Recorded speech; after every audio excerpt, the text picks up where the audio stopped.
sometimes where this gets tricky is really targeting the real issue. So let me give you an example of something from one of the training tapes that I got from Gary Craig. It was from a workshop where he was working with people, and he had people pick a physical ailment and give before and after numbers. And there was this one lady whose numbers weren't changing. She was a 7, it went to a 6. So he said, okay, do you mind sharing what it is you're working on? She said, yes. He said, I don't mind at all. She said, about a year ago, I fell down the steps at work and broke my nose. And I've had 2 surgeries to try and open up my nasal passage. And I'm told I shouldn't have a third, but it's still not open. And that's what she was working on. It went from a 7 to a 6 and just stayed there, this blockage in her sinuses. And he said to her, I'm curious. He said, if there was an emotion attached to this nose thing, do you have any idea what it would be? And she said, oh yeah, it's anger. She said, 2 weeks before I fell on the steps, I told them it needed fixing. And they didn't fix it, and she was angry that they broke her nose, so to speak. She had a lot of blame going on. He had her tap on her anger and the whole story that was all around those steps, the emotional issue. And she went during the workshop from a 6 down to like a 3 or something like that. He called her up 2 weeks later. He asked her, did the change hold? She said, oh yes, my nose has been open ever since then, and a curious thing has happened. My vision is about 25% better. I can see clearer than I've ever seen. So she may have had issues with anger generally that closed her vision down, who knows. You can apply it to a lot of things. One of the first issues I applied this to when I rediscovered it was my intolerance and anger and frustration about political injustice and corruption. Anybody else got stuff going on about that? We should do some rounds on this. Because let me tell you, you can still be active and make a difference in the world. You just don't have to do it out of distress. You're more at choice about it if you're not in distress, as a matter of fact. It doesn't mean you're going to just lay down and let them roll over you.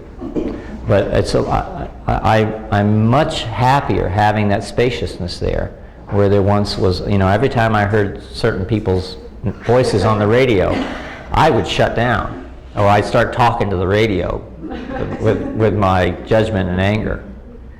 And occasionally I still talk to the radio, but mostly I'm flat about it. I recognize now that there really is corruption and injustice going on out there, but I don't shut my meridians down about it anymore. On about what does shut meridians down? Anger? Well, all distress is an imbalance of the energy meridians. All forms of distress are essentially a closing down of the meridian systems. And different types of distress will be different systems. We're not going into what specifically is what. I can tell you a few general things. Anger and irritation are liver and gallbladder related. Like we have the words livid. Yeah. We have the British use the word liverish, meaning irritable. We have the word gall, it really galls me, right? They're all about irritation, unaccepting, and so that's related. Fear, which is another big emotional issue, is related to the kidneys and the bladder.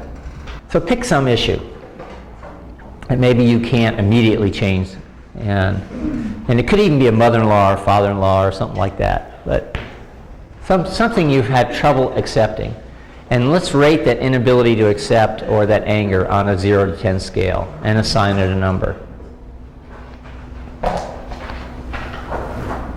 Give me some numbers. Okay, some juicy stuff. We got some juicy stuff. Good. Okay. Let's go ahead and do a round, and you can choose either this or this for the setup. It's up to you. And we'll do a couple rounds on our ability to deal with this inability to accept, okay? Even though I really still think that guy is I deeply and completely accept myself. Even though I still think he's a I deeply and completely accept myself. Even though I deeply and completely accept myself. And think about that situation. And what about it is frustrating for you? Inside of the eye. And under the eye. And just, mind needs to focus on the situation at hand.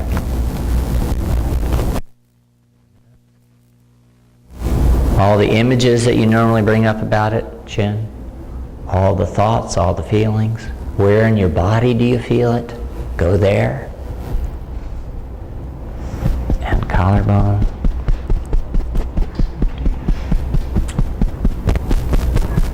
And under the breast.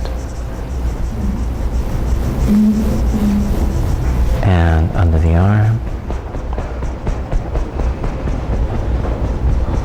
And karate chop point.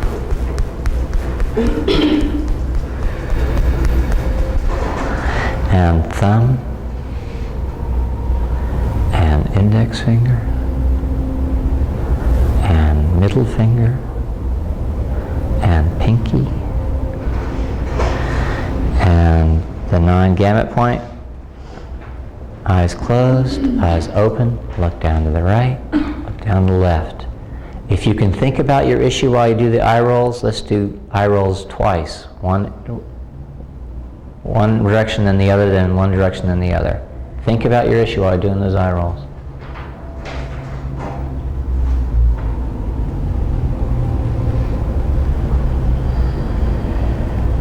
And humming something.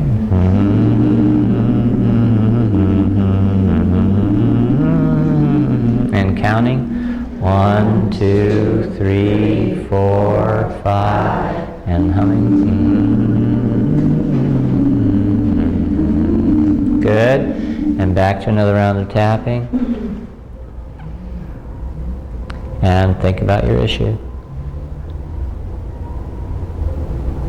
If there's some condemning phrase that tends to come up for you, let it come up.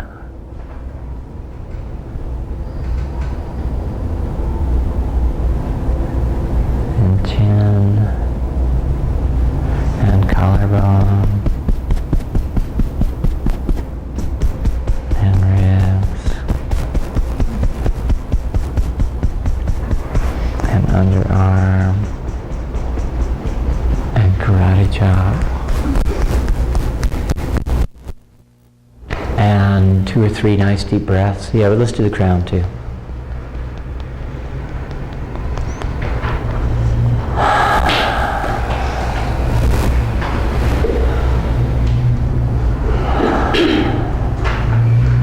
Fritz Perls, who developed Gestalt therapy, had a formula. He said, excitement minus oxygen equals anxiety. So, formulas work both ways. Anxiety plus oxygen equals excitement.